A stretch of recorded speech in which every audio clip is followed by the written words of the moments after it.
airports, docks, wharves, mass commuting facilities, facilities for furnishing water, sewage facilities, solid waste disposal, residential projects, furnishing electronic and energy and gas, heating, cooling facilities, hazardous waste facilities, environmental enhancements of hydroelectric generating facilities, and qualified public educational facilities, green building and sustainable design projects. There are two additional categories. The first is high-speed intercity rail facilities, which Congress defines as a railway using vehicles that are reasonably expected to be capable of attaining a maximum speed of 150 or a speed in excess of 150 miles per hour. In other words, if Brightline wants to use tax-exempt bonds, they have to have the capability to run their trains in excess of 150 miles per hour. But they don't. So Brightline has instead sought to circumvent this congressional intent by claiming that they qualify as a highway. We'll get into the theory of this claim in this hearing, but I do think we can all agree that based on any common understanding of the word highway, this train does not meet that definition. I do believe that if Congress had intended to provide private activity bonds for passenger train traveling 80 to 110 miles per hour, as Brightline does, then Congress would have laid that out. They would have just said so, and any other interpretation is an affront to the American taxpayer. And in that, I thank you for the time to speak, Mr. Chairman, and I yield back. I thank the gentleman. In my remaining 35 seconds, I'd like to thank the ranking member. As many of you know, we are not actually voting today, and what that normally means is that everybody is out of town almost immediately, and so the ranking member was gracious enough to continue on with this hearing, and I'd like to personally thank him, and I recognize him for his opening statement. I thank the Chair for ever being gracious, and I'm very well aware of the fact that for some of our colleagues, this obviously has great impact, and so we wanted to make sure that that was a possibility today, but I thank the Chair. As a former local government official, I recognize some of the aspects of this issue in this hearing. In fact, it almost feels like I'm back in my old boardroom in Fairfax County.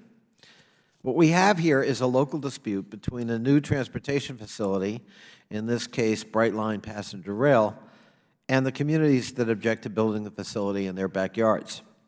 That's the kind of dispute I dealt with countless times as the chairman of one of the larger counties in the United States.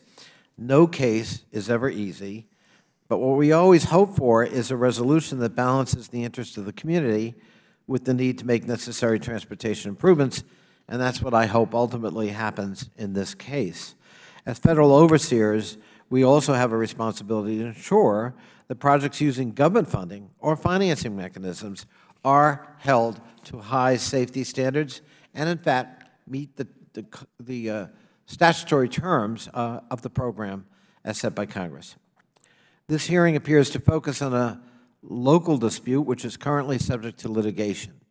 The witnesses are the parties to the litigation, and the testimony they're offering tracks closely with their legal briefs. Of course, we're not a court of law here, and nothing that happens here will affect the eventual outcome of the litigation itself, nor is this hearing intended to do so, nor should it. However, I think the hearing raises some issues that should be relevant to President Trump, though perhaps not in the way my friends on the other side of the aisle intend. I believe we can all agree that the country's infrastructure is in an appalling state of disrepair. The state of our infrastructure is so bad that the American Society of Civil Engineers gave the country an overall D+, although our rail system scored a B. The Society stated that, quote, U.S. rail still faces clear challenges, most notably in passenger rail, which faces the dual problems of aging infrastructure and insufficient funding. The dispute at the center of the lawsuit is how a major passenger rail infrastructure project in Florida is funded. The project is privately owned and operated. It's funded by private investors who receive tax exemptions for the income they earn from their investments in the railroad.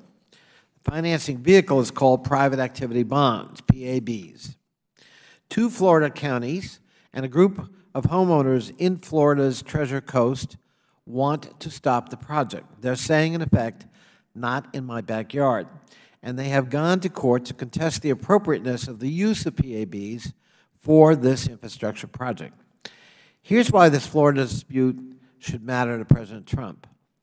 President Trump's infrastructure plan abandoned the long tradition of public funding of major infrastructure projects.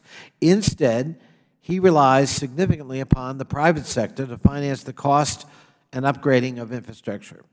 As is the case with this passenger rail project in Florida, PABs are a key part of the financing option that the federal government uses to incentivize private sector investment in infrastructure. The Trump plan depends upon them. So it's not too much of a stretch to say that if this hearing and the accusations of crony capitalism based in government-supported financing mechanisms can in fact stop a private passenger rail project in Florida from using tax-exempt bonds intended to incentivize private investment in infrastructure, then President Trump's plan to rely upon those same instruments, that is to say PABs, for infrastructure projects across the country, could also be stopped in a similar way. In a way, then, it's the Trump infrastructure plan that's also before us today. Isn't it ironic that the loudest critics are likely to be in the president's own party and probably believe in private ownership and private investment of infrastructure, just not in this backyard? I have no opinion, one way or the other, about whether this passenger train should be built in Florida or whether the mechanism used to finance it is appropriate. I am, however, skeptical that the nation can rely entirely on these private instruments of finance to repair and improve our aging infrastructure. And I'm doubtful that the President's privately funded infrastructure plan will ever be anything more than another campaign promise. I have a suspicion this hearing will shine a light on the Achilles heel of that infrastructure plan, because it will demonstrate that private financing alone is not a panacea, something that will become more clear every time someone in this hearing attacks Brightline for taking advantage of existing tax-exempt bonds. So I think in many ways this hearing is more than about a rail line in Florida. It actually sheds light on how we're going to approach the whole issue of our nation's infrastructure, which is so critical. And for that, I thank the Chair for bringing us together to do just that. With that, I look forward to hearing the testimony. Thank you, Mr. Chairman. I thank the gentleman for his opening remarks. I'm pleased to introduce the witnesses. We have Mr. Grover Berthet, Deputy Assistant Secretary for Policy at the Department of Transportation. Welcome. Mr. Patrick Goddard, President and Chief Operating Officer of Brightline, All Aboard Florida. Welcome, Mr. Goddard. Mr. Robert Crandall, former Chairman and CEO of American Airlines. Welcome, Mr. Crandall. Chief Dan Wooders, Division Chief of the Emergency Management of Martin County Fire Rescue. Welcome, Chief. And Mr. Dylan Ringgold, County Attorney for Indian River County. Welcome. And pursuant to committee rules, all witnesses will be sworn in before they testify. So if you would please stand and raise your right hand. Do you solemnly swear or affirm that the testimony you're about to give is the truth, the whole truth, and nothing but the truth, so help you God? All right, you may be seated. Please, the record will reflect that all witnesses answered in the affirmative. In order to allow time for discussion, I would ask that you please limit your testimony, your oral testimony, to 5 minutes, but your entire written testimony will be made part of the record. And as a reminder, there is a clock in front of you. And so as you're looking at that clock, it should have a countdown, but as it turns yellow, that means you need to prepare your closing remarks, and as it turns red, it'll start with a gentle tap and a harder gavel if you continue to go beyond the 5 minutes. But with that, if you'll remember to press the red talk button that will turn red when you press it, you'll recognize Mr. Berthet for 5 minutes. Chairman Meadows, Ranking Member Connolly, and members of the subcommittee, thank you for the opportunity to testify today. My name is Grover Berthet, and I am a Deputy Assistant Secretary for Transportation Policy in the Office of the Undersecretary at the United States Department of Transportation. In my role at the department, I oversee both the Office of Infrastructure Finance and Innovation as well as the Build America Bureau, the entities with historical and current responsibility managing the private activity bond allocation process. As you are aware, private activity bonds, or PABs, are a category of bonds issued by state or local governments to private investors. The interest on state or local bonds is normally not subject to federal taxation. But if state or local bonds are used to fund a private project, the interest is only tax exempt if the bonds fit into one of several categories, including the category of exempt facility bonds at issue here. Private activity bonds are a valuable tool in facilitating private investment in transportation infrastructure. Extending tax incentives to privately financed projects or facilities that are similar to those enjoyed by publicly financed projects or facilities helps to level the playing field and encourages increased private investment in transportation infrastructure. Section 142 of Title 26, the Internal Revenue Code, defines several different categories of exempt facilities, including multiple categories of transportation facilities which may be financed using PABs. Many of these categories are subject to annual volume caps set by the statute and administered at the state level, while others are not limited in volume at all. Airports, docks and wharves, mass commuting facilities, and high-speed intercity rail facilities all fall into one of those categories with a volume cap. Qualified highway and surface freight transfer facilities, a category established in 2005 by SAFETY-LU legislation, is unique in that it is subject to a nationwide volume cap of $15 billion, which the Secretary of Transportation is directed to allocate in such a manner as the Secretary determines to be appropriate. From enactment until today, approximately $8.25 billion of this volume cap has been issued, while an additional amount of approximately $2.8 billion is currently allocated. The statute authorizing this category, 26 U.S. Code 142M, defines qualified highway or surface freight transfer facility to mean, among other things, any surface transportation project which receives federal assistance under Title 23. The department has consistently understood this language to mean any surface transportation project which receives assistance from Title 23, not limited to highways, is eligible for private activity bond issuance.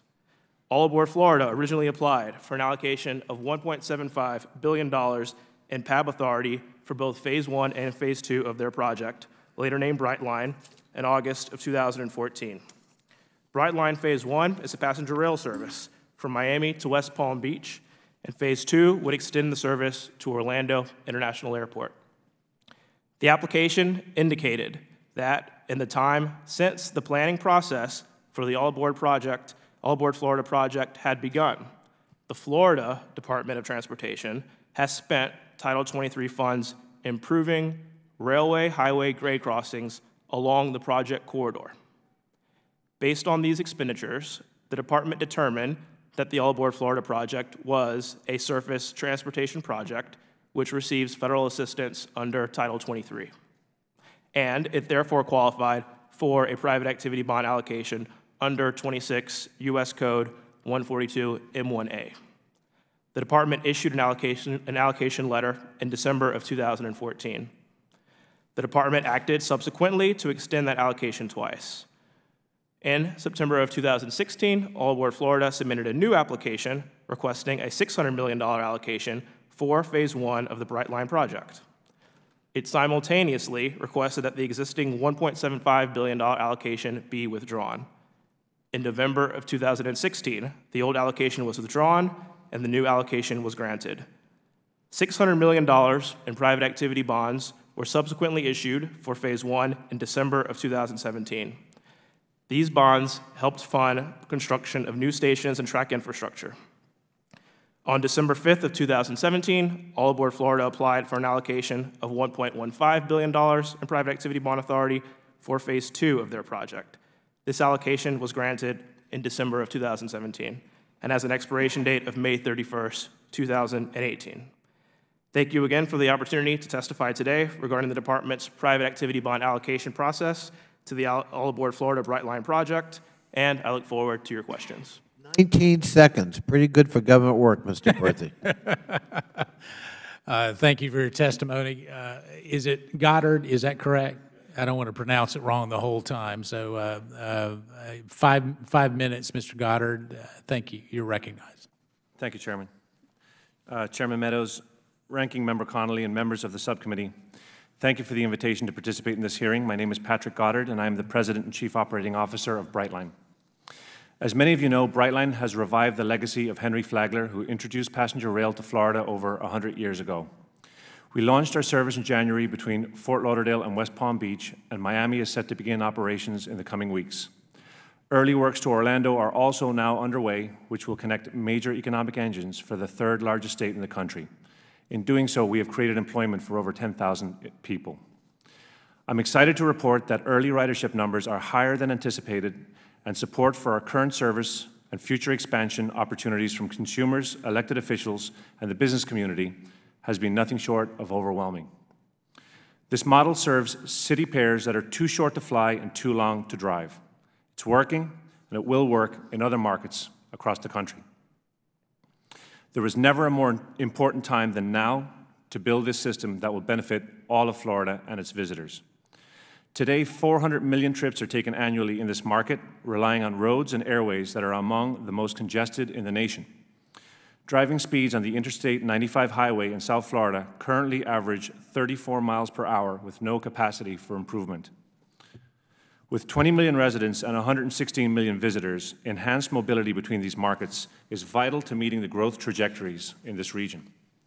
Brightline will eventually take up to 6 million trips off our highways, giving residents and tourists a safer, more reliable, and convenient means to travel around the state. That said, I would like to address the topics that have been brought to bear today. First of all, Brightline is a private company and is privately funded. Contrary to propaganda disseminated by some of our opponents, private activity bonds are not government funded and taxpayers are not at any risk whatsoever. The federal government does not guarantee the bonds, subsidize the interest rate on the bonds, or assume any liability for the project's losses or cost overruns. Private investors assume 100% of the risk, and local governments receive millions of dollars in new tax revenue. In fact, it is estimated that Brightline will generate more than $650 million in tax revenue to federal, state, and local governments, and there will be $6 billion in positive economic impact over 8 years. In addition to the PABs, which are collateralized by our assets, we have invested over $1 billion in equity, which is at risk, not an insignificant amount of our own money.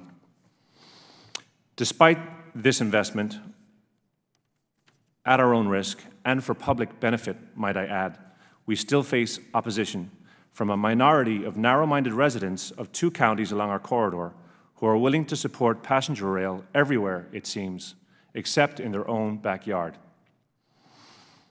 The fact is, I concur with Mr. Connolly. President Trump's infrastructure bill is what is actually on trial in this room, and as long as we allow a small group of obstructionists to tie up courts and spend taxpayer dollars on frivolous lawsuits to stand in the way of necessary progress. On safety. Safety has been Brightline's priority since the inception of this project back in 2012. APTA has published a recent study demonstrating that train travel is 90% safer than travel by car.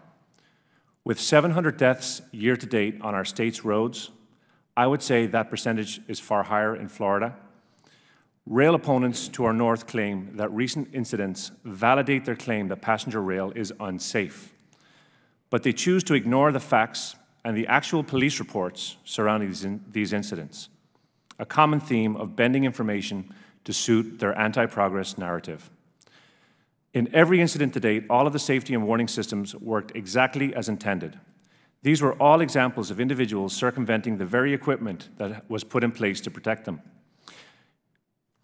It's impossible to have a conversation about rail safety without discussing opioids and mental health.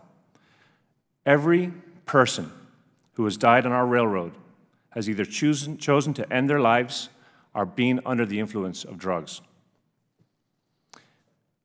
In every aspect of this project, Brightline has gone above and beyond what is required by regulators and what is expected of others in our industry.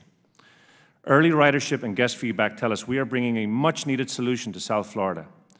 Not only are people in the state excited about Brightline, but in January, your colleagues Bill Schuster and Peter DeFazio took part in our launch, tried our trains, and walked away overwhelmingly impressed. I welcome you and all members of this subcommittee to join us in Florida and to see our impressive operation. I thank you. Mr. Crandall, I'm going to recognize you, and I'll give perhaps one just caveat based on Mr. Goddard's opening remarks. Try to keep personalities out of it, and Mr. Goddard, I don't think it serves your case well when you call some of Mr. Posey and Mr. Mass's constituents narrow-minded and obstructionists, but that's mine. I would just, the rest of the panel, I would just encourage you to try to keep personalities out of it. Mr. Crandall, you're recognized for 5 minutes. Noted. Thank you, Mr. Chairman. Thank you, Mr. Chairman, Ranking Member Connolly, members of the subcommittee. Thank you for inviting me. My name is Robert Crandall. I live in the Treasure Coast region, and at one time I was chairman of American Airlines. CARE Florida, where I've served on the steering committee since 2014, is a coalition of Treasure Coast citizens and organizations trying to preserve the character of the several communities through which All Aboard Florida proposes to run 32 daily passenger trains at 110 miles per hour. I'm here to answer a straightforward question. Should this project be subsidized by federal taxpayers? CARE Florida believes the answer to that question is no, for 3 reasons. First, the DOT's allocation of $1.15 billion in private activity bonds, or PABs, to All Aboard Florida is improper, unlawful, and in direct contravention of congressional intent. Second, because All Aboard Florida is unsafe as designed. And finally, because in CARE Florida's judgment and mine, the project cannot be financially successful. I'd like to spend the next couple of minutes addressing the PABs and then add a word on financial viability. All Aboard Florida portrays itself as a private enterprise, but it has demonstrated an insatiable desire for taxpayer-subsidized financing and is unlikely to be able to finance its project without it. In August of 2016, a U.S. District Court ruling on a DOT allocation of $1.75 billion, the original allocation, cited legitimate questions about All Aboard Florida's commitment to completing the project without PABs. First of all, and I quote the court, PAB-based financing is not just the current financing plan, it appears to be the only financing plan. And I ask that that ruling be made a part of this hearing record. Without Unhappily, I beg your pardon? Say without objection, so moved. Unhappily, the U.S. DOT, in our judgment, does not have the statutory authority to allocate PABs for this type of passenger rail project. The Internal Revenue Code allows the issuance of tax-exempt PABs only if the project to be financed falls into one of the 15 specified categories on the chart. A high-speed intercity rail facility would qualify, but no one, not AAF and not DOT, disputes the fact that AAF is not high-speed and does not qualify. DOT has chosen, therefore, to approve PAB allocations based on the theory that it is a qualified highway or surface freight transfer facility. But AAF is a passenger railroad. It is not a highway. It is not a freight transfer facility. Nonetheless, DOT has allocated $1.15 billion, the largest PAB allocation to date, claiming that AAF can be considered a highway because once, years ago, the Florida Department of Transportation spent $9 million in Title 23 highway funds to improve highway rail crossings in the separately owned Florida East Coast Railway corridor in which AAF will run. In recent years, there have been several occasions, on which the Obama administration or individual members of Congress have proposed to amend the statute to include passenger rail projects that do not meet the current high-speed definition. None of those proposals were ever enacted, but the fact that they were proposed is a clear admission that the authority does not exist. In closing, I'd like to comment briefly on AAF's projected financing. In order to succeed, they must obviously raise enough revenue to cover their costs. Twice, in 2013 and in 2017, they have commissioned revenue studies. In 2017, they proposed a study which increased the 2013 assumptions by doubling fares and thereby increasing, according to the study, passengers by 52% and tripling revenue. Now, if anybody, when I was running American Airlines, had told me that we could change a route from a loss to a success by doubling our fares and would thereby triple our revenues, I would have paid little attention. We are glad this hearing is taking place. We are glad you are watching. We hope you will decide to end this debacle. Thank you very much. Thank you, Mr. Crandall. Chief, you're now recognized for 5 minutes. Thank you very much. Chairman Meadows, Ranking Member Conley, and members of the subcommittee, thank you very much for inviting me to testify here today on the All Aboard Florida Passenger Rail Project. My name is Daniel Waters. I'm a Division Chief for the Fire Rescue Department in Martin County, Florida. Martin County is located in the Treasure Coast region and has 151,000 residents and 538 square miles. As a Division Chief, I'm responsible for emergency preparedness, response, and field operations in the county. Within the Florida East Coast Railway, in which the All Aboard Florida high-speed passenger train project is proposed, Martin County has 27 at-grade crossings. Currently, 10 to 14 freight trains pass through our region at speeds typically between 30 to 40 miles per hour. On the upgraded rails, All Aboard Florida and FECR plan to run 32 high-speed passenger trains up to 110 miles per hour and freight trains up to 70 miles per hour through our community. The significant increase in the numbers and speeds of those trains passing through our traffic-congested at-grade crossings will negatively impact public safety. The project will quadruple our railroad crossing closures, resulting in additional delays for fire rescue. The survivability of patients decrease each minute these services are delayed. The potential for injuries and fatalities is real, not hypothetical. According to the FRA Accident Incident Overview from 2011 through 2017 in the FECR quarter, 107 fatalities and 191 injuries occurred, with 16 fatalities and 33 injuries in 2017 alone. If 32 high-speed passenger trains, as well as additional faster freight trains, are added, statistically, these fatalities and injuries will increase based on the current trends. In fact, this is already occurring. Since the start of the AAFF trial runs between West Palm Beach and Fort Lauderdale, the All Aboard Florida trains have struck and killed 5 people and injuring others in separate incidents involving pedestrians, bicyclists, and motorists. When busy traffic occurs on roadways, motorists can inadvertently get caught at traffic signals, resulting in them stopping on the rails. 2 such incidents occurred on February 14th and March 10th of 2018. In one incident, a vehicle followed another onto the tracks, which had inadvertently stopped, leaving it stranded. In the second case, an elderly driver stopped for a red light when the crossing guards came down. The 2 incidents I referred occurred in a span of less than a month on just a 46-mile short span. In 2017, our response vehicles crossed the railroad tracks approximately 17,000 times, responding to incidents as well as transporting patients to area hospitals.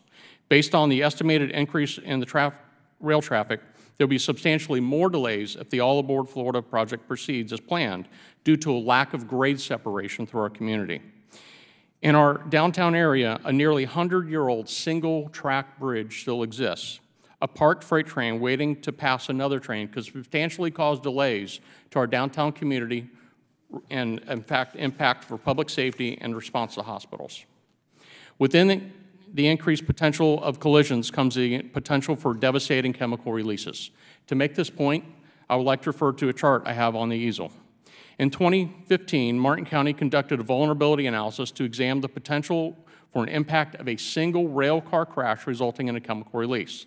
This slide shows a potential for a catastrophe based on the rail corridor proximity to the community. If you'll notice in the shaded areas, the red areas are where patients would have life-threatening injuries. In the orange areas, serious irreversible conditions, and the yellow area where they would have effects as well. I summarize by simply stating that this shows a potential for significant harm to occur due to the track's proximity to that of Martin County. There are additional harmful impacts, such as no pedestrian crossings at 10 of the 27 at-grade crossings in Martin County. All Aboard Florida has told the county that local taxpayers will be responsible for 100% of those costs to add those safety features. As well, with the increase in the additional track, there will be insufficient spacing at some locations for buses to stop between the traffic light and the rail. Because of this, it's essential that the installation of vehicle presence detection as well as dynamic exit gates are installed at all of the crossings. Martin County is gravely concerned about the public safety risks and the increase in the proposed All Aboard Florida project. Mr. Chairman, the FRA approved a $1.15 billion bond allocation for this project based on the FIAS and the ROD that contained critically deficient safety analysis and recommendations. Given the track record for injuries and fatalities within the rail corridor, the FRA's decision to approve the project without the safety measures is sought to be startling and dangerous. Thank you very much. Thank you, Chief. Is it Reingold? All right, Mr. Reingold, you're recognized for 5 minutes. Thank you. Thank you, Chairman Meadows. Thank you, Ranking Member Connolly. And you may want to pull that a little bit closer. We're getting older. Our hearing is not quite as good as it used to be.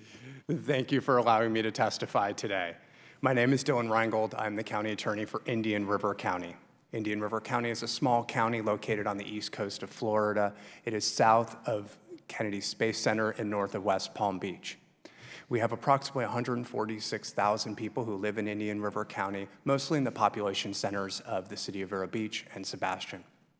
As you may know, All Aboard Florida's proposed Brightline service will travel from Orlando to Miami with stops in Fort Lauderdale and West Palm Beach. It will then zip through Indian River County and our 31 at-grade highway railroad crossings and near businesses and schools and residences at over 100 miles an hour. Please understand that safety is our biggest concern. However, that issue will be addressed by other speakers today. I will therefore focus upon the financial impact that All Aboard Florida will have upon local governments like Indian River County. The Higher Speed Passenger Rail project is subject to the National Environmental Policy Act. In NEPA documents, the Department of Transportation has stated that it expects Indian River County to pay for the maintenance of safety improvements at-grade crossings for eternity. Let me repeat that because that is very important to my community. The United States Department of Transportation and the private company funded by a Japanese hedge fund expect Indian River County and other local governments to pay for the maintenance of those safety improvements at the crossings in eternity. We know where this theory originated. Indian River County currently has license agreements with the Florida East Coast Railway for the crossings within the jurisdiction. The truth is FECR has these agreements with local governments up and down the east coast of Florida. That is because the railroad, which was built approximately about 1925, existed long before the highways and roads that were necessary to support a population that has since grown by 10,000%. So Indian River County, like our sister communities to the north and south of us, have funded this arrangement with FECR for many years, which may not necessarily be fair, represents the status quo. Now All Aboard Florida is demanding to piggyback off these arrangements and to change the terms of the deal. This cannot be permitted. This is an unfunded mandate upon the local governments. First, All Aboard Florida is not an affiliate company. It is not a sister company of FECR. It is a separate company. Second, the speed of All Aboard Florida is well, at least was not contemplated when these agreements were executed by the parties. The existing railway corridor in Florida, in Flagler's East Coast Railway time period, has never had a higher speed passenger rail system. The original service was slow. It had many stops. It ceased to exist in 1968. And the evidence of this is that you have 159 at-grade crossings in populated areas between West Palm and Cocoa. To allow for the increase in speed is unconscionable. These trains will travel at more than 3 times the average speed of the current freight trains today. And the steep increase in these speeds mandate the need for improvements at the highway grade crossings. While All Aboard Florida has recently offered to pay for these installation of these improvements, it still expects and demands that local governments like Indian River County pay for the maintenance of these facilities forever. An initial cost estimate performed by Indian River County estimated that this will cost Indian River County approximately $8.2 million through 2030, which is a significant sum of money for a small county like ours. In closing, I want to say that Indian River County prides itself on being a fiscally conservative county. We keep our taxes low, we limit the size of our government. But we won't be able to limit the costs that we spend on the maintenance of these facilities. That is because local governments like ours have absolutely no control over the costs of the maintenance for these facilities. So, in closing, I specifically want you to remember 2 things. 1, we are concerned about safety. And 2, we do not want the bills for these safety and maintenance costs to come from the pockets of our constituents. That is unacceptable. Thank you very much. Thank you, Mr. Reingold, for your testimony. As a personal note, I want to, probably way before your time, some 40 years ago when there was a younger, thinner, more agile individual, I used to take Highway 60 across from Brandon, Florida to surf at Sebastian Inlet. And so that was my indoctrination to Indian County. I'll now recognize the gentleman from Florida that has been a strong advocate, along with the gentleman to his left, Mr. Posey, on this particular issue, the reason why we're having this hearing, Mr. Mass, for a series of questions. Chairman, I'm going to have to think about you with surfer hair for a while now. Thank you all for being here. Mr. Goddard, I thank you for taking the time to be here for this hearing. Just with a couple of for-the-record questions, do the All Aboard Florida trains currently operate in speeds of excess of 150 miles per hour? No, they do not. Thank you, sir. Mr. Berthy, did the Department of Transportation approve $1.15 billion in private activity bonds to All Aboard Florida as a qualified highway or surface freight transfer facility? Yes. Thank you.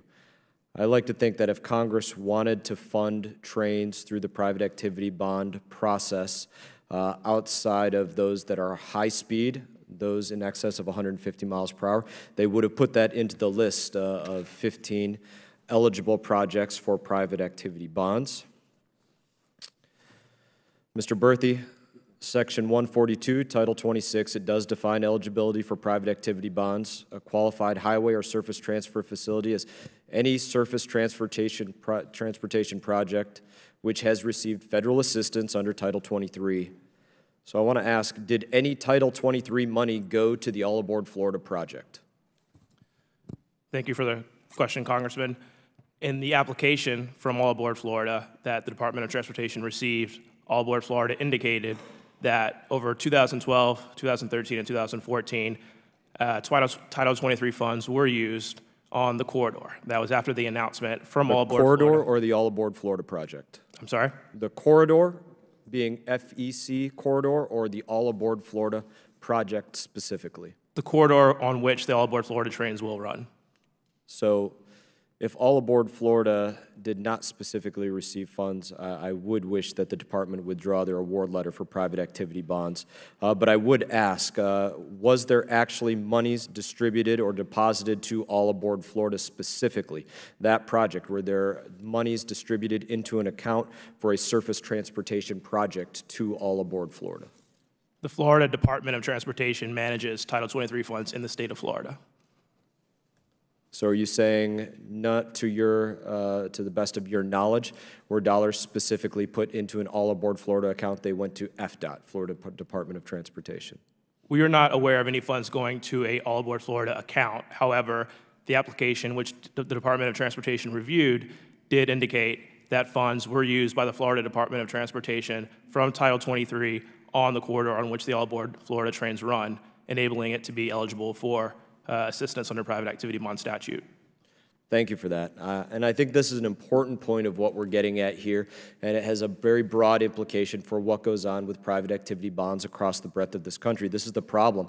Congress has given a list of projects to provide private activity bonds to. As it relates to rail, Congress said very specifically high-speed rail over 150 miles per hour. You said, for the record, that's not you. We're not disputing that. Nobody is.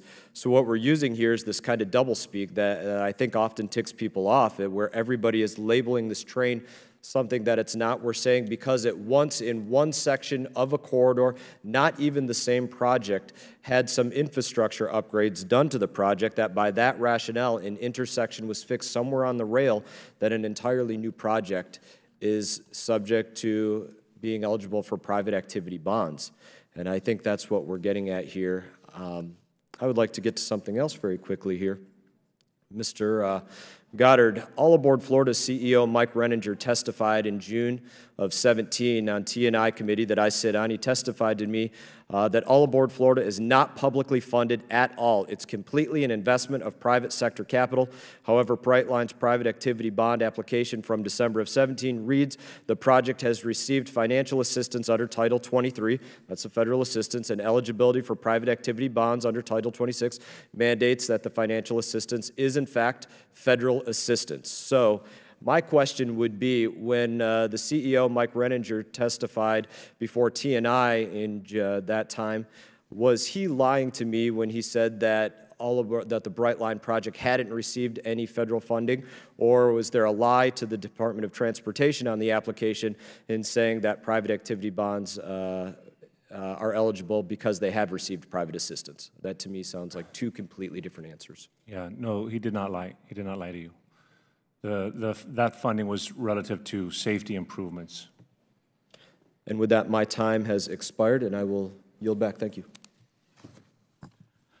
The chair recognizes the gentleman from Virginia for a series of questions.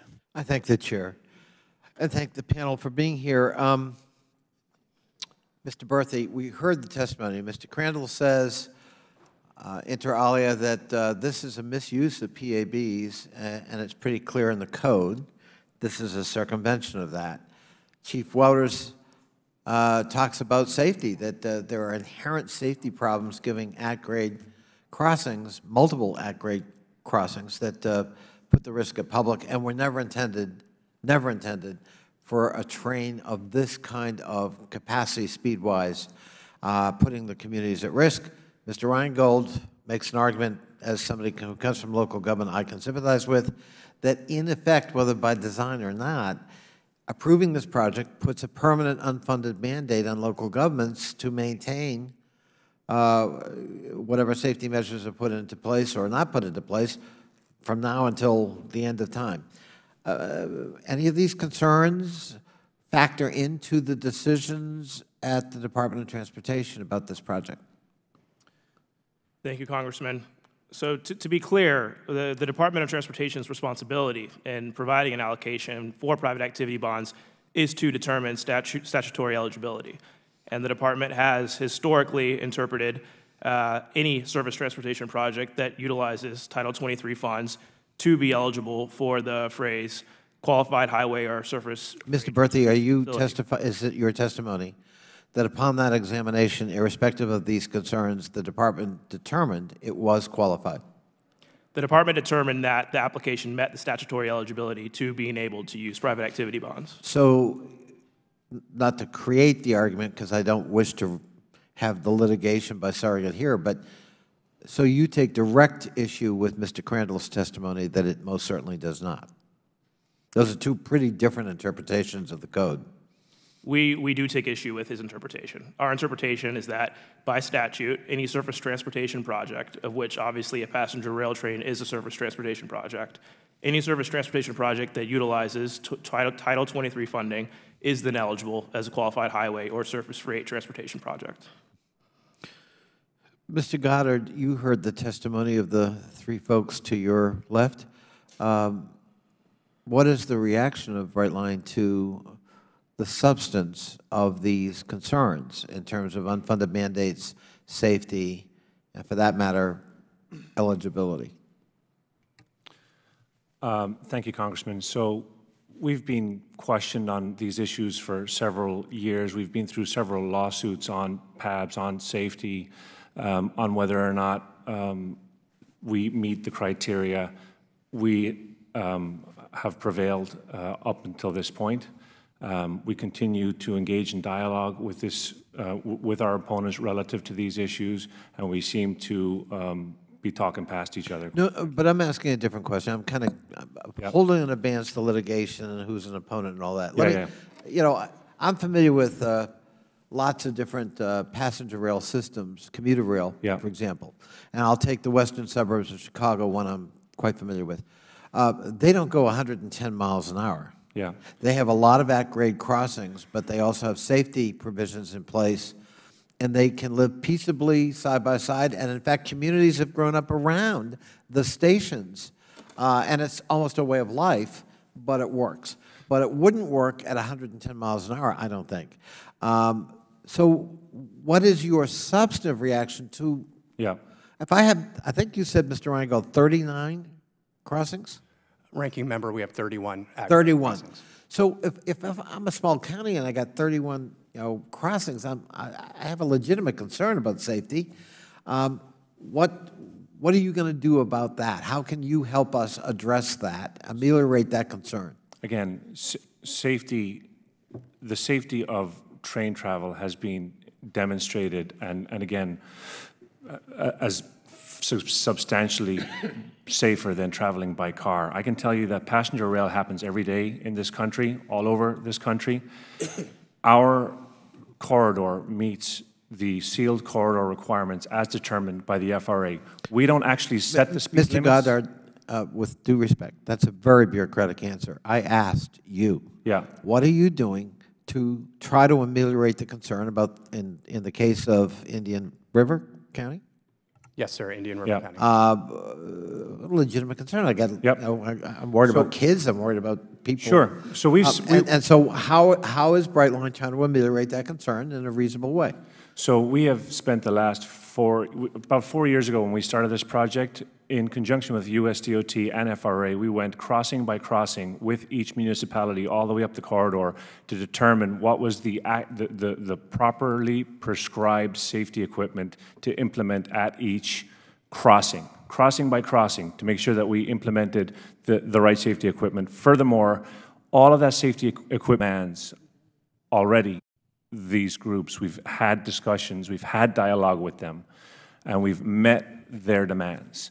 So if there are additional discussions that my colleagues would like to engage in relative to their needs, we're prepared to have those discussions. But up until this point, we feel like we've addressed all of the concerns. All right. I don't wish to impose, but if the chair will just indulge one last question to Mr. Crandall, because I was intrigued by your testimony, Mr. Crandall. You've obviously done a lot of homework. You heard the testimony of Mr. Berthy that our review at DOT, this meets the criteria. You want to just take a moment to perhaps rebut that or give your elaborated view of why they're wrong? Thank you for the opportunity, sir. I think, and then I yield back. I thank the chair. I think Mr. Masters put his finger on the issue. The rule is quite clear, and that is that a project which has benefited or received funds under Section 23 might then be eligible. But the fact is, All Aboard Florida has not received such funds, as Mr. Master, I think, quite aptly pointed out. Such funds have been used in prior years to improve the crossing, the point where the road crosses the tracks, perhaps to put paving, et cetera, whatever might have been done. But it was a long time ago, and that's an entirely different project from All Aboard Florida. Thus, it is quite clear to me on the reading of the statute that All Aboard Florida is not eligible. It is a railroad, and it isn't eligible under any of those 15 categories. I thank the gentleman from Virginia. The chair recognizes the gentleman from Florida, Mr. Posey, for a series of questions. Thank you very much, Mr. Chairman, for holding this hearing. And Mr. Ranking Member, I want to thank you for agreeing to it. And Congressman Mast, I want to thank you for requesting this hearing. You know, the proposed Brightline service will run through the heart of many of my communities in my district. Obviously, I have a lot of concerns and questions. I've seen the data from the Federal Railroad Administration Accident Database that shows that during the period of 2007 to 2018, there was an average of 13.5 rail crossing deaths per year in Florida. In the short time Brightline has been operating during Phase 1, you've already recorded 6 such fatalities, almost 50% of the annual Florida average. This abysmal performance suggests a serious safety deficiency and should be immediately remedied. One of the questions I have for Mr. Goddard when I'm finished here, if you'd write this down now and remember to respond to it, is I'd like you to share with me your firm's plan to mitigate the increased risk to pedestrians and vehicles at rail crossings. I read the summary of comments on safety in the 2015 Environmental Impact Statement for all aboard Florida, pages 1 through 23 of that document. Quite a few residents worried about the safety of grade crossings under the new train service are evident. The Federal Railroad Administration's response was completely puzzling. Most troubling was the response that these safety concerns are covered by FRA safety standards and therefore not subject to the National Environmental Protection Act. So we've got to worry about protecting everything in the doggone world except humans. You know, Mr. Berthy, I appreciate you showing up today. I've written your agency twice with some serious questions about safety concerns, and I've received responses only from the FRA. And I still get very, very poor service and response from your agency at addressing some of the serious safety issues that we have before us here. You know, I'm puzzled how your agency can possibly consider a highway and a railroad the same thing. I mean, what can you drive on a highway? A bicycle, a motorcycle, an automobile, a truck? What can you drive on a railroad track? If you don't have a train, it's no help to you. You know, maybe you can buy a ticket, you know, one way to, we'll admit it. Given that the NEPA requires the agency to assess the impacts to the human environment, surely we don't intend to cut off the process without mitigating for increased risk to pedestrians and drivers. I'm very puzzled about the rationale for not analyzing and addressing safety in the environmental impact statement, obviously. And at the end, Mr. Berthy, maybe he can give us some further insight and wisdom on that. Construction of Phase 2 of the project, which will bring the train through my district, through Indian River County and Brevard counties, has yet to happen. Many narrow-minded residents, as you call them, Mr. Goddard, are understandably nervous, especially those residents whose homes back right up to the train tracks. There are schools and businesses that are in close proximity to this train. And Mr. Chairman, with your indulgence, I'd like to ask for unanimous consent to include 7 images showing how close the proximity this train runs to my constituents' homes, schools, and businesses. This is a photograph of the crossing of Vero Beach looking north. This is one of downtown Melbourne. Can't imagine a high-speed train going through there. This is one of Stewart. This is St. Lucie crossing. This is downtown Vero Beach looking from the east. And these are residences that back up to the line. Without objection. Thank you. Shouldn't we open up the process to re-examine its safety issues in collaboration with the public? You know, we get a pledge maybe to do that today. It's my understanding that all aboard Florida plans to have local governments, like my constituents in Indian River County, pay for the maintenance of the safety equipment necessary to operate its passenger and rail trains across hundreds of at-grade crossings. This is basically an unfunded mandate from the federal government on local government, something that we always swear that we won't do, and we inadvertently sometimes end up doing that, and this would be a horrible injustice. And given that we're providing substantial support to AAF and the requirements for new safety equipment due to Brightline service, shouldn't the capital and operating costs of safety equipment be paid for by Brightline, the people who benefit from it? Mr. Chairman, let me tell you how I found out about Brightline, about this all aboard Florida. For several years, representatives came through and said, look, we're going to put in a high-speed rail. Here's our plan. We don't need any government assistance. We don't need any government approvals. We're doing this completely in-house. We're authorized completely to do it. It's all on our own. We're just telling you for informational purposes so you'll know what's going on through your district. That went on for 3 or 4 years. And then I'm asked to sign a letter executed by Mr. Mass' predecessor, putting them at a high priority for a RIF loan. And I go, well, I thought you guys were doing it. Well, yeah, well, our plans change. Yeah, they sure do. They sure do change. So when we had a transportation bill come through on the floor, I thought it would be appropriate to have a couple of amendments. You know, one, that you should have the approval of at least majority of your local elected officials to do something like this. And we should also limit the amount of the loans. This would be, I think they were asking for $1.7 billion at the time, the most humongous loan in the history of RIF loans. And, of course, follow the law, because at that time they hadn't got somebody to sandwich in a glitch fix for them because they didn't meet the criteria for the money that they were asking for. Of course, I met with a lot of strong opposition. One of their strongest supporters and advocates, a member of Congress, who's now in federal penitentiary, said twice, shame on me for asking the railroad to actually follow the law. And the floor was flooded with colorful handouts of misinformation about the rail, and of course the amendments didn't pass. They should have, but they didn't.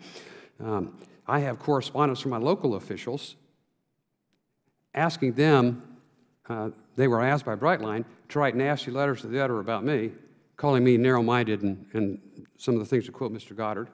And I just think this attempt to do this is everything but straightforward and upright.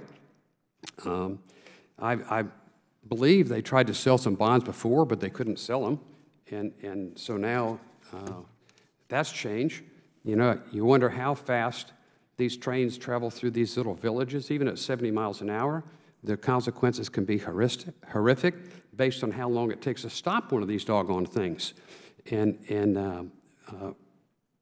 you know, I think we've been called narrow-minded and not in my backyard people. And, you know, I think a lot of people would support a rail if it didn't go through the middle of our downtowns and our neighborhoods, and if it was actually safe, which this clearly is not. My own experience, and I think yours and other members of Congress, we were recently in a train accident. And I was advised by one, the reason for that accident, even though the guards worked, is the guys in the truck, one of whom lost his life, we're used to seeing coal trains come around that corner about 30 miles an hour, and they thought they'd have plenty of time to get across.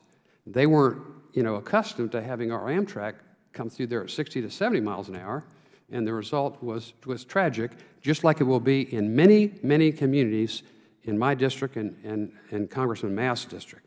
So, you know, I've heard a lot of talk about overwhelming support for the project. Man, I sure as hell haven't seen that. And I don't think it was so overwhelming support that you were able to sell any bonds before. I don't think people are all stooges, you know, and they're not that stupid to invest in a train. We don't have any lines like this that make any money. The federal government has to subsidize them. The problem with the RIF loan is after you guys would go broke on passenger rail, if that was your real agenda, then, you know, what collateral, really usable collateral, safe collateral, would the federal government have? So my question to ask you right now under oath is, Mr. Goddard, what is your real agenda here?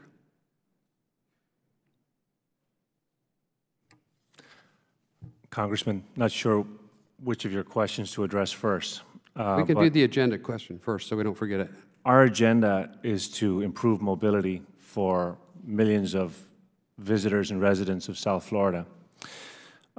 Is there a reason why somebody would get off an airplane, if they were going to Miami, they would get off an airplane that could get them to Miami in an hour and get on a train that would take them 2 hours to get there, and they'd have to do their luggage back and forth in a train?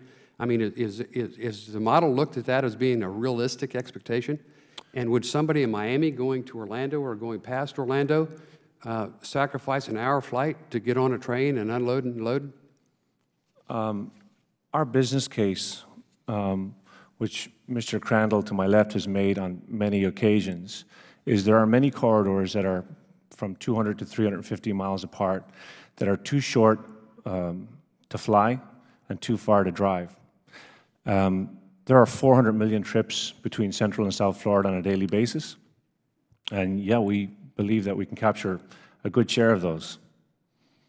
Well, if it just stayed in South Florida, obviously I wouldn't have an interest in this thing, but it's not just in South Florida, it's in East Central Florida, which affects our districts. And as I said before, if you were following a path west of I-95 where there was less population and weren't running through the middle of our downtowns and our school areas, and it wasn't a safety effect, we'd probably think that was a great idea. But, you know, do we want to sacrifice, and I think the answer is no from my standpoint, the safety of our local residents for your profit and convenience?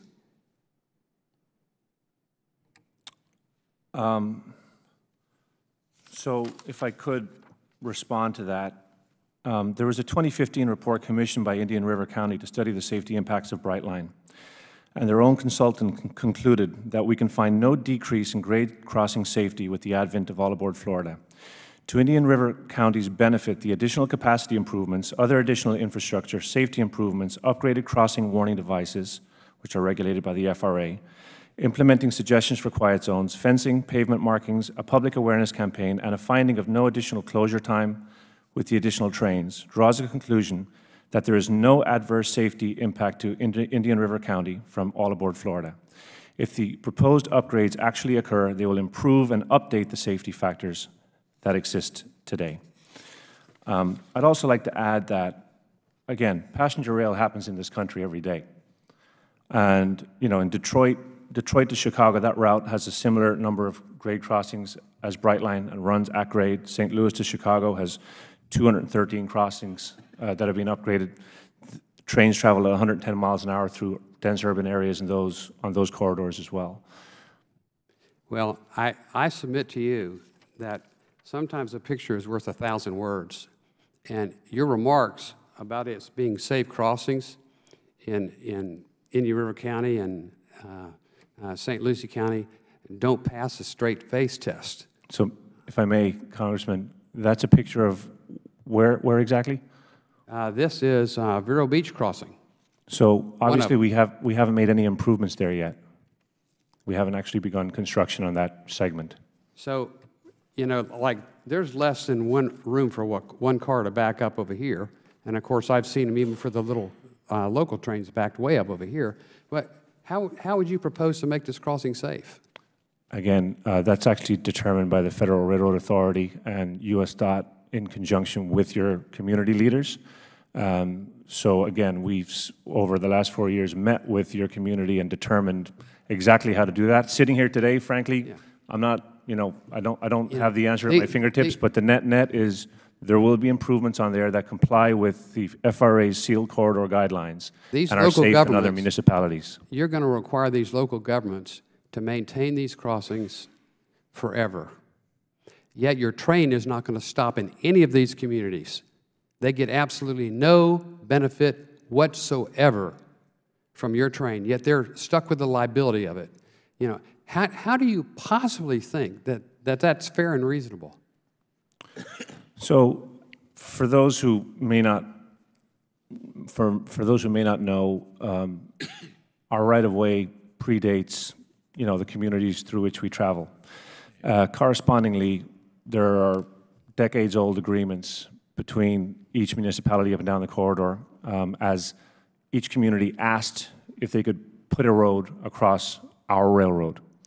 When we granted communities that right to transverse our railroad, we the cost of creating the gates, the bells, the whistles, was actually, that burden was on the community. Well, when you said we, you didn't make those agreements. If Flagler made those agreements. You know, you're an international hedge fund now.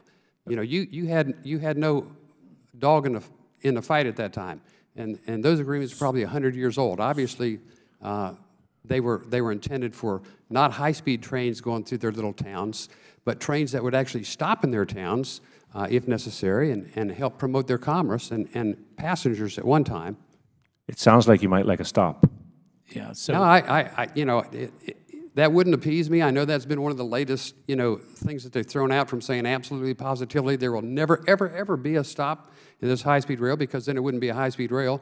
To appease some critics, I understand you have lately been saying, well, we might have a stop in your town, and we might have a stop in your town, but we know that that's not going to happen, because then it'd take a 5-hour ride on a high-speed rail to get from Miami to Orlando, and, 5 times longer than the airline flight. So go ahead. You can respond to that. We're going to do a second round of questioning, but you can go ahead and finish up on any response that you have, Mr. Goddard. Thank you, Chairman. So just for the record, it's important to understand that there are longstanding agreements, and in fact, the responsibility to improve the crossings are actually the municipalities as well. Although we have actually taken on that financial responsibility up and down the corridor. We have improved all of the crossings up and down the corridor. We've done that on our dime. We have not asked the municipalities to participate in that, but yes, they do need to continue to pay the maintenance that they agreed to pay.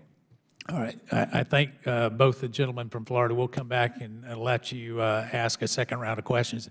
Chair recognizes himself for a series of questions. Mr. Berthay, would you agree that this does not qualify under number 11 on the statute, 26 U.S.C. Code? It is not a high-speed rail project. Is that correct? Yes, sir, I would agree with that. Okay. Would you agree that it does not qualify as a highway under that same statute? The Department of Transportation does believe that it qualifies. So you're saying the Brightline rail project is a highway. That's your sworn testimony. We're saying that the definition of a qualified highway or surface. That's not what I asked you. Is it a highway or not? It fits the definition under the statute. Well, it's interesting you say that, because the definition under your guidelines and under the code would indicate that it is a surface transportation project. Now, I happen to serve on the on the Transportation Infrastructure Committee. Secretary Chow would agree that surface transportation are not rail. And so you're at odds with your own secretary on that. Again, our interpretation, longstanding of the statute, is that any surface transportation project, including passenger rail, which utilizes Title 23 funds, does qualify under. So how much Title 23 funds does somebody have to spend in order to qualify? The statute does not specify. So $1? Theoretically, yes. So do you believe that that was the intent of Congress? I can tell you it wasn't. This is a softball answer. The intent of Congress was not for $1 of Title 23 money to be able to qualify them for a PAB. And so if you're going forward, and as you go back to the Department of Transportation, if that's their interpretation that $1 qualifies them, then everything qualifies. Because anybody would spend $1 to say I can get some tax-exempt money from the federal government, wouldn't you think? Well, what I would say is that private activity bonds are a very useful tool to minimize the federal dollars that are required in a project. So they enable us to fund projects without having to. Listen, you're preaching to the choir here, and so let's dispense with that. I actually support private activity bonds, and in the tax reform package in the House where it was excluded, I actually said I wasn't going to vote for it unless we got private activity bonds back in there. As you know, it is part of that. I see the critical tool that it is, but we must also understand that Congress has a certain intent on how those are to be used. And when the Department of Transportation uses their wide discretion in what qualifies and does, it undermines the very fact of why we have private activity bonds, and it makes members of Congress like me who have advocated for it say, how in the world can you say that $1 in Title 23 funding would qualify somebody for a PAB? Right. Is that your sworn testimony here today? Well, this project did receive more than $1, to be clear. It received I'm asking $1 million. Does $1 qualify? Technically, under statute, under my understanding, yes, it would. Okay. So your sworn testimony is that the intent of Congress was that $1 would qualify. I cannot speak to the intent of Congress. Well, but you're here to actually convey the intent of Congress. That's the whole reason why you write rules and regs, are to take the laws that we pass and actually have the intent of Congress to go forward. Is there any scenario where you think that there was some member of Congress who said, if you'll put up $1 of Title 23 money, that will allow you to do $1.75 billion in private activity bonds? Do you think any member of Congress could go home and get reelected based on that kind of rationale? Our responsibility is to consistently apply the statute as it's interpreted by our department, and that is. So how do you do that consistently? That's your word, consistently, when there is not a standard of how much money has to be put in terms of Title 23? So somebody, Mr. Goddard, could come up and listen. It's not my backyard. And, you know, they're not going to run high-speed rail to western North Carolina. Well, but I guess under your scenario, it would qualify. Because if they've used, no, it has to be in the state, right? So you're saying that anywhere in the state of Florida, they can run high-speed rail because we have some amount of money for a crossing that was paid some time ago. Is that correct? We're not saying that. We're saying that if... Well, where does it stop? It obviously doesn't stop at Orlando, so where does it stop? Does it stop so at here specifically, Jacksonville? The Title 23 funding was spent after All Aboard Florida announced all their plans. For what? For grade crossing improvements. For grade crossing improvements, where? Along the tracks where the All Aboard Florida trains will run. All along the entire corridor? I do not know the exact grade crossing. I do. I mean, I'm asking a question that I already know. So how much of this second phase of this was Title 23 funds used to improve crossings? Do you know that amount? All Aboard Florida's application indicated that subsequent to their announcement of their project in 2012, 13, and 14, $9 million were spent. In this second phase? Along the second phase of the corridor. Okay, and where was that spent? Again, I don't know the exact grade crossings, but spent on grade crossing. Okay, you have 30 days to get that to this committee. Do you have that? Is that a reasonable request? We do have the information, yes. I just don't know. So is 30 days, I'm looking at your staff to see if that, because it's really their work, not yours. So is that adequate time? Yes. All right, so in 30 days you can get that to us. So let me ask you a little bit further. Because I do not see this as fitting the definition of surface transportation, and not even under, if you read even the statute, it doesn't seem to apply.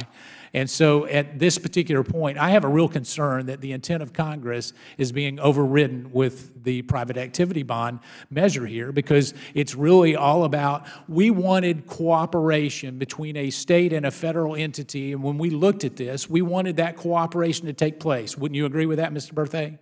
Cooperation between a state and a federal entity? Right. That makes sense. Okay, and so we want that cooperation, and so what you're saying is if we fix some kind of road that happens to go over a rail, that automatically qualifies the entire rail project that's going in a different direction? Because a freight transfer system is not what we're talking about here. Would you agree with that? So for example, we would draw a line. Answer the question, is this a freight transfer? This is a passenger rail system. Okay, so under the definition of 15, we now are coming down to part of the definition is this a surface transportation issue or not? Would you agree? That's the only part of this statute that could possibly apply. The statute specifically says that whether or not it's a surface transportation project which receives federal assistance under Title 23. And again, I reiterate the statement I made before that our conclusion was that it did. All right. So would you suggest that this is not a freight transfer facility? So that's the second part of that. There's a distinction between applying that specific phrase versus the statutory definition. That's correct. The statutory definition of a freight transfer facility includes a surface transportation project. Which no, well, it actually that's the third paragraph. I mean. Actually, I've actually done a little bit of reading here, and any facility for the transfer of freight from a truck to rail or a rail to truck, it is obviously not doing that. Is that correct? It is not doing that, but our definition is under M1A. So under A is any surface transportation project that receives federal assistance. So what you're saying is that you can give money to a highway and build a railroad right on top of it. Because surface transportation, let me just tell you, you may want to say, well, this under the definition, and we've got very high-paid lawyers sitting behind Mr. Goddard who would say, well, anything that is on the surface actually would qualify. Is that what you're saying? We're not saying anything. He's shaking his head, yeah. It does need to be related to the project. So how is a railroad crossing on a road necessarily being a fraction of the cost related to that? Well, obviously here, given all the safety concerns that have been mentioned, improving grade crossings is of the utmost importance. So what percentage of the project does the Title 23 funding have to be? There is no percentage that's placed in statute. So everything qualifies for a PAB? Based on our statutory interpretation, yeah. Okay, well then I would suggest to my colleagues that I guess we need to change the law, and what is going to happen is, and I don't agree with that, I understand that your interpretation is that. I think the intent of Congress was very clear, and that was not the intent. But in doing that, perhaps the Secretary needs to look at the rules and regs, because you will have a real problem continuing on with private activity bonds being there. Mr. Goddard, let me come to you. You said that the taxpayers are not subsidizing this. Was that your sworn testimony? That's correct. All right, so that's one. I don't believe that to be the case. But if that's the case, if the taxpayer has no exposure and it is of no consequence to the taxpayer, why don't you get private funding for this? We certainly could. Well, why don't you? I mean, because this most of this hearing would go away if you did that. Yeah. So why don't you go ahead and get private funding? It gets me out of it. It takes a problem off of my desk. And you know what? Why don't you go ahead and get your own private funding? And you're saying that you can get the same private funding at the same benefit without the taxpayer having any subsidy in that.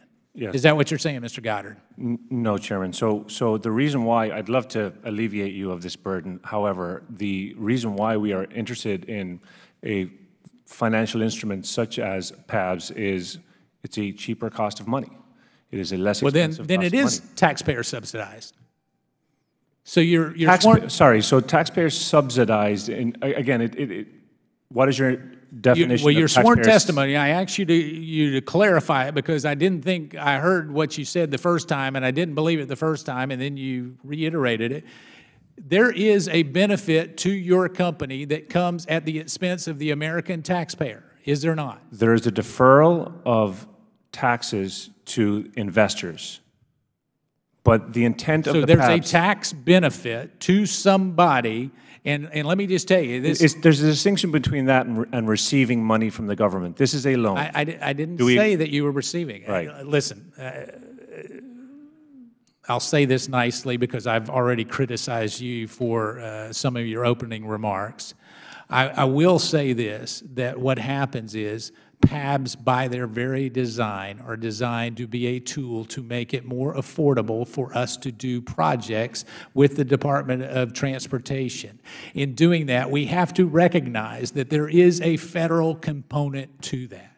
Would you recognize that there is a federal component to private activity bonds in that there is a deferred ability under tax law?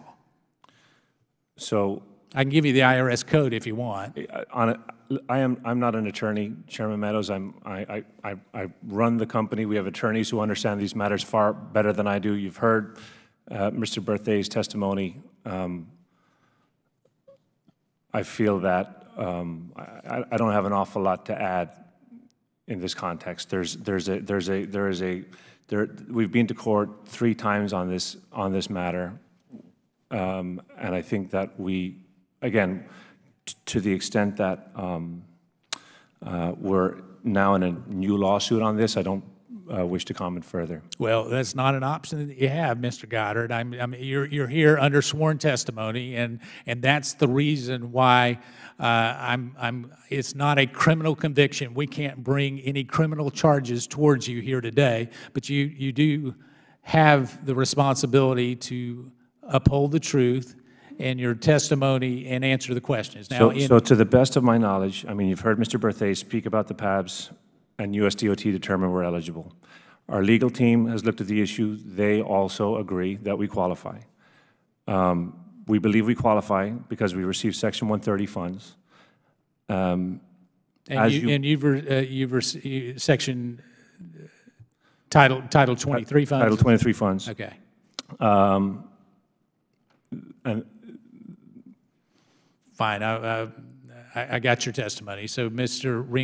Reingold, you're saying over 2030 that it's going to cost your county 8-point-something million. Is that correct? 8.2 million, Congressman. Is that high, Mr. Goddard? honestly, I'm not sure. Okay. So are you stopping in Indian River County? No. Okay. So he's going to have to maintain railroad crossings so that you can get people from one area to another, and it'll go through his county. And listen, I'm all about commerce, and I realize that it's always in somebody's backyard, so I don't know that I have a whole lot of sympathy about it not being in my backyard. These two guys do. But here's my concern, and it is with unfunded mandates. If you're asking his county and his city to support the maintenance ongoing, and I would see that as a tangential cost to your particular operation, would you not? Again, we have existing agreements in place that, again, I don't know what the material increase is from prior to So Brightline. if you're asking their county to spend $8 million for a new railroad crossing maintenance, do you not see that they wouldn't have to do that unless you were coming through their county?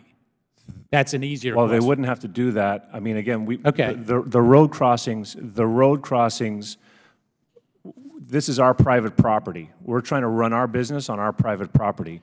And what I'm saying is, there is a I get requirement. that. Listen, there's no one, in fact, I can tell you, I'm the most conservative on private property rights of anybody on this dais, I promise you, being from Western North Carolina. And at the same time, if you're going to do railroad crossings and you're going to ask them to maintain something that they don't get a benefit from, do you not see a problem with that? I can see how, potentially. Okay.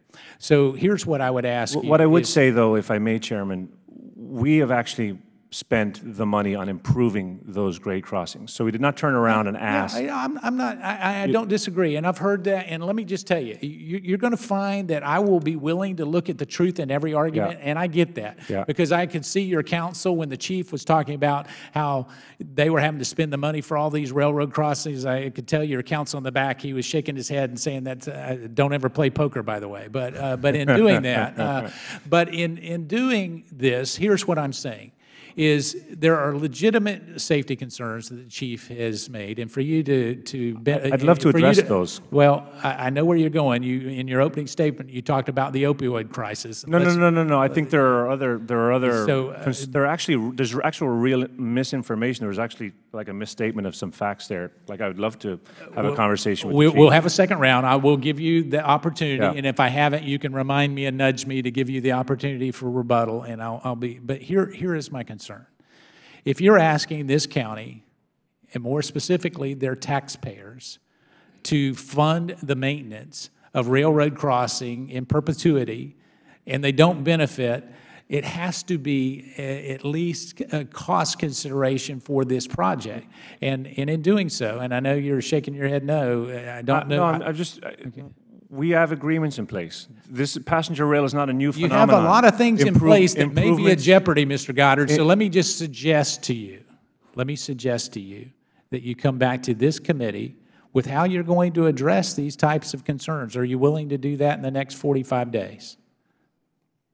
Certainly. All right. So you're going to come back to the committee on how we're going to address the ongoing maintenance concerns that may happen with, and obviously Mr. Reingold is here for his county, but as we look at some of those other counties, if you would do that, that would be very helpful. With that, I'm going to go ahead and recognize the gentleman, Mr. Mass, for a series of questions. Thank you again, Mr. Chairman. Mr. Goddard, does FEC have agreements in place, or does Brightline have agreements in place with Indian River County, with Martin County, with Miss St. Lucie County? FEC. Is FEC Brightline? No, FEC is not Brightline. So then, is there new upgrades to these crossings that has to occur as a result of the Brightline crossing not as a result of the FEC project? So I think it's important to clarify, Congressman, that All Aboard Florida owns the perpetual right and permanent easement to run passenger service on the FEC railway between Miami and Jacksonville. FEC is not Brightline, though. That's right. And the agreements are with FEC. That is the correct. new infrastructure is as a result of the Brightline project. The new expensive infrastructure that Mr. Reingold's county will have to pay for the upkeep of. It's shared infrastructure. Got it. It's shared infrastructure. And on all of the safety upgrades that were conducted throughout the entire corridor of train, I do read on all of them, it does say FEC crossing, FEC crossing, FEC crossing for everything. And so it's in that. I want to get to the truth in testimony for what I was able to question your CEO on transportation and infrastructure, or the truth on the Department of Transportation application, and get where we left off before. As I said, All Aboard Florida CEO, Mike Renninger, he testified June 23, 2017 in Transportation and Infrastructure to me to a question that I asked that All Aboard Florida is not publicly funded at all. But we've been having this entire argument throughout this on whether there is even $1 of public funding that has gone to this project, which would allow it to qualify even as a highway or a freight transfer facility. And we've gone back and forth. Is there $1? Is there not $1? Is there a limit to it? The testimony to me on transportation and infrastructure is not publicly funded at all. It's completely an investment of private sector capital. So I will ask one more time. Your answer before was, he did not lie to me. That was your answer before. He did not lie to me when he said it's completely private. So on the application, was there not truth on the application where you're saying there was public funding used, which would enable you to get these private activity bonds? The funding that was received through Section 23 was for what is now the shared infrastructure, and it was intended to improve crossings and the safety of crossings throughout the corridor. So you maintain there is public funding in this? There has been public funding granted to the corridor. So it was not truthful when you testified to me on transportation and infrastructure? Well, again, this was, so there's a distinction between, I suppose, I'm not sure of the timing of the funding. Honestly, Congressman, I don't know exactly when the timing was. I'd need to get back on you. But back to you, whether the funding preceded the inception of All Aboard Florida or not, I'm not certain. Please get back to me on that. Mr. Berthe, I want to get to you. So it sounds to me, and I heard you use the word indicated, probably at least 3 or 4 times as we were talking about the application of FEC, Brightline, All Aboard Florida, whichever company it was.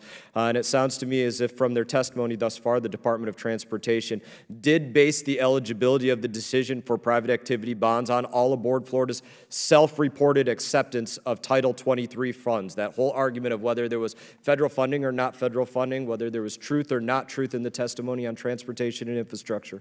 So did the department investigate All Aboard Florida's claims in their application at all? The department does review all components of the application, including the actual use of Title 23 funds that a sponsor claims. Does the department determine FEC to be Brightline? Are they the same company to the department? That is not a consideration that the department makes, and given pending litigation on that issue, I cannot comment further. So the department does not look at whether one company received federal funding and whether a completely separate company is applying for private activity bonds. That's not looked at in an application when one company is claiming that they received federal funding. Unfortunately, Congressman, I cannot comment further on that given litigation that's pending. Okay. I would hope that you could comment on this, being that this is the primary concern of how we're determining whether somebody is eligible for private activity bonds. The department does seem very unsure whether All Aboard Florida actually received Title 23 funds or not, and as we said, that's what the application is entirely based on. So, Mr. Berthe, indicated, if the gentleman will yield for just a second. So, Mr. Berthe, are you suggesting that you don't know whether you evaluate that or not? I'm not suggesting that. I'm suggesting that the overlap between FEC and All Aboard Florida is the subject of litigation. I've been instructed by our counsel to not comment on that matter.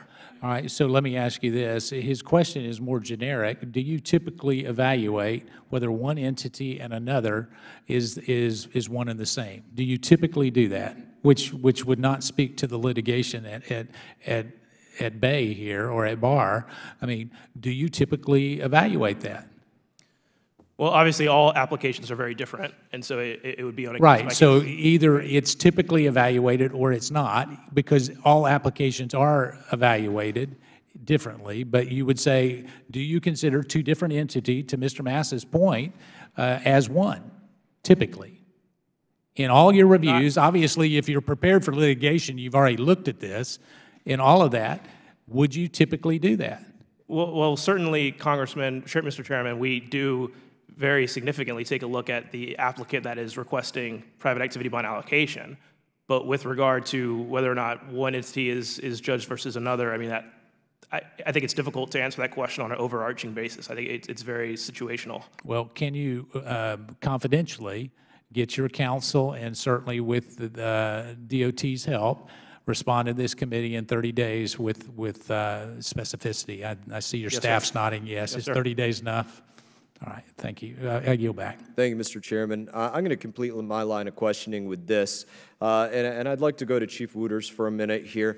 In all of your time in looking at safety issues, have you experienced the push on the county, or have you heard, Mr. Rangold, the push on your county to say that because there is uproar about the 32 trains and train horns blowing 32 times in the backyard of everybody or in the downtown of everybody, have you been approached by the Brightline project about the fact that there can be quiet zones, or that they can be quieted, or they can not blow the train horn? Thank you, Mr. Congressman. Yes, we have been approached about them. At this point, the county's position is we don't feel that it's a good thing. We recognize a significant change in the train speeds and frequency through the area is something that the community needs to have time, if you were to come to understand how it works, much like Congressman Posey had mentioned in the incident that happened on the train that you were on. They have to come to understand those changes in speeds affect the way they make decisions, and we don't think that quiet zones are an important thing to put in. We think that all the safety features should be working as normal, not agreeing to those quiet zones. Mr. Rangold, do you have a comment? We have concerns with the quiet zones as well. As we've seen already in South Florida, there have been significant accidents and incidents already, and we certainly will take the consideration of quiet zones seriously, but we are very concerned about the safety of this project, and thus are not jumping instantly into that issue. Mr. Goddard, you did mention quiet zones briefly in your written testimony. Is the possibility of quiet zones something that you push on the localities or encourage to the localities? So the quiet zones are completely at the option of the municipalities through which we travel. In order to avoid outrage of a train horn blowing at every intersection in an area, have you encouraged the city of West Palm Beach or any other cities to consider permitting quiet zones? No.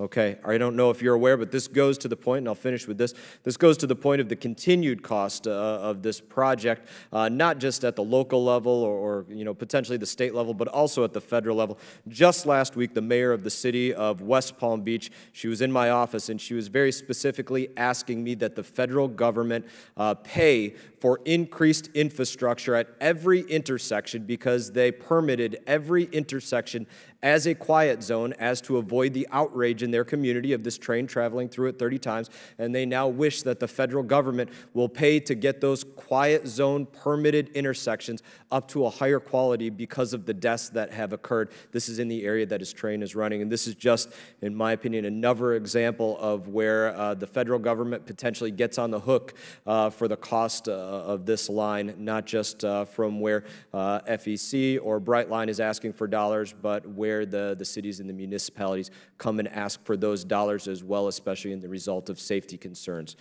In that, Mr. Chairman, I thank you for the time today, and thank you for the hearing. I thank all of you for your testimony to me. Thank you. I thank the gentleman from Florida. I'm going to recognize the other gentleman from Florida for a probably more straight 5 minutes because I gave him a very generous 5+ minutes in his opening round. So the gentleman's recognized for 5 minutes. Thank you again, Mr. Chairman, for holding this. And it's so enlightening. I mean, I'll be eternally tormented trying to figure out how in the world a highway is the exact same as a railroad. And if you can solve that puzzle, or you can before I do, share it with me, because Mr. Berthy, in 2005, Congress passed a Safe, Accountable, and Flexible, Efficient Transportation Equity Act. I know that sounds all oxymoron, but we did, and they did. And it created a $15 billion pool of tax-exempt bonds that could be used on eligible tax-exempt facilities. In order to obtain these tax-exempt bonds, private sector entities must submit an application for review. And what I'll ask you to respond to in writing, since we do have a very limited amount of time here, is if you would be kind enough in the next 30 days to let me know if there is a high demand in the private sector for these bonds, how many applications DOT receives, how many applications are typically approved and how many are denied, who oversees, precisely who oversees the application review process, like name and position numbers, how long the review process for applications typically takes from start to finish. If you could do that. Can you do that in the next 30 days? Yes, sir. Thank you very much. Generally, given that there's a $15 billion pool that we just talked about, how much do project sponsors request in tax-exempt private equity bonds? In other words, on average, what's the average of our applications? Yeah. It varies wildly. It's always in the hundreds of millions at least, and sometimes into the billions. Okay. And roughly how many requests are we talking about? Over history or in a given year? Or? In a given year. In a given year, I believe last year we approved somewhere in the neighborhood of 4 to 6. Okay. In your correspondence to me, if you could also briefly walk me through the application process. I know it's set in statute somewhere, but if you would include that in the letter, I have another reason for requesting that. Okay. Yes, sir. Who makes a determination of whether a project fits under one of the 15 categories in 142A? The department does, sir. Ultimately, the discretion for the program lies with the Secretary of Transportation. The Secretary, then? Ultimately, by statute. Okay. Typically, does this project sponsor have to specify the type of exempt facility in their application? Well, the Department of Transportation only manages the $15 billion with regard to the qualified highway or freight transfer facility. That's the only definition that applies to the $15 billion cap. Okay. So does DOT give any difference to or rely upon the project sponsor's evaluation of how their project is eligible? Yes, we do. Okay. Mr. Crandall, would you like to comment on the record further about the judge's decision as to the cost of the taxpayers of the subsidy? Thank you, Mr. Posey. In the district court, the judge heard testimony as to the probable cost to taxpayers and reached the opinion that the original $1.75 billion, if granted, would cost taxpayers about $600 million during the first 10 years of that bond issuance. Okay, thank you. Mr. Goddard, is the RIF loan application still pending? Thank you, Congressman. If I could just clarify Mr. Crandall's response. So the $600 million was actually a number that was formulated by one of CARE's consultants. Was not actually, didn't come from the judge. We ran our own numbers. It's probably around $250 million. Okay. I'm running out of time here. So. Yeah, and we actually have there'll be a tax benefit of about $650 million from that investment of $250 million. Back to the RIF loan. Is it still pending? Yes, we are actively in the process of applying for a RIF loan. And how much is the RIF loan for? $1.75 billion. Okay, that's $1.75 billion with a B? With a B. Okay. If I may, Congressman, this is Dylan Reingold. Why was the decision made to seek funding through the tax-exempt private equity bonds? I think as a private entity and stewards of our investors' capital, we're going to avail of any funding available that's at a lower cost of capital. Okay, and what other sources of funding has All Aboard Florida used to fund Brightline or attempted to fund Brightline? So in addition to, obviously PABs and RIF are options for us, but should they not materialize, conventional debt's an option. Okay. Mr. Chairman, I thank you for your indulgence. I thank both the gentlemen for your leadership on this particular issue. Mr. Reingold, I think you wanted to respond, and I have not forgotten Mr. Goddard's ability to offer rebuttal on something. But to go ahead, Mr. Reingold, if you want to respond to Mr. Posey's line of questioning. I think you tried to interrupt him and didn't get recognized, so go ahead. Thank you to the chair. 2 points I want to make about the litigation which has been discussed. First off, there had been a mention that the All Aboard Florida had prevailed on all of the lawsuits. I just want to state that the federal court had found that, in fact, that the court had found that the plaintiffs had adequately alleged the existence of a major federal action. That was a significant win for the counties. Additionally, specifically to the point as asked by the congressman, was that the judge found that over a 10-year time frame, that the amounts to what would amount to a $370 million to $600 million cost to the taxpayer. So that was exactly the information that was found and determined by the federal court, not just by Cara Fell's consultant, but actually by the court. Thank you very much for letting me clarify. Thank you for your clarification, Mr. Goddard. I think you wanted to speak to the safety issue. If I recall that you said there was some misinformation out there, and I told you I'd come back. I want to be good to my word there. I appreciate that very much, Chairman. And I want to recognize the good work that all first responders do in our communities. But I would like to just point out that the maximum allowable speed for freight trains are 60 miles an hour, not 70 miles an hour. You know, this image of chaotic disruption of trains running through the counties is a little bit misleading. You know, freight trains obviously take a lot longer than passenger trains to get through a crossing. It takes us all of about 45 seconds to get through a crossing. It's actually about half the time of a red light. Brightline will only run 32 trains, far fewer than most systems throughout the country. In South Florida, there's already a local commuter system that runs 52 daily trains over 72 grade crossings with no impact on first responders. In one suburban Chicago town, they run 102 daily trains at grade. In Long Island, more than 800 trains run over 200 crossings. So again, if we believe that short passenger trains are going to create the kind of disruption that Brightline opponents claim, then perhaps we should consider shutting down all commuter and intercity rail systems in the country. Well, obviously, we're not debating that particular issue today. That's a little bit of hyperbole, but I will let the gentleman make his case, and point well taken in terms of how quickly it would go through. Listen, obviously there are three different debates that are going on here. One is the fact that there are some who don't want this built for any reason whatsoever. I recognize that. There are two other very significant debates that are going on, and it is the proper use of private activity bonds and the way that this has come about, and the safety concerns that create an unfunded mandate for some of our municipalities and counties along the way.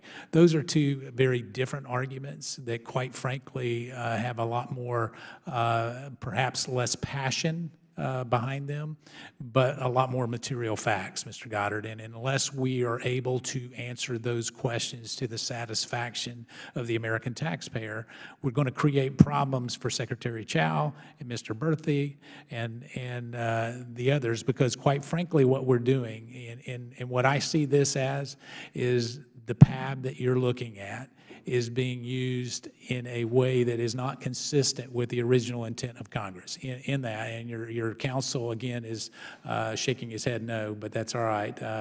What we have is we have monies that was spent for a crossing that goes this way, and we're building with PABs something that goes the exact opposite way.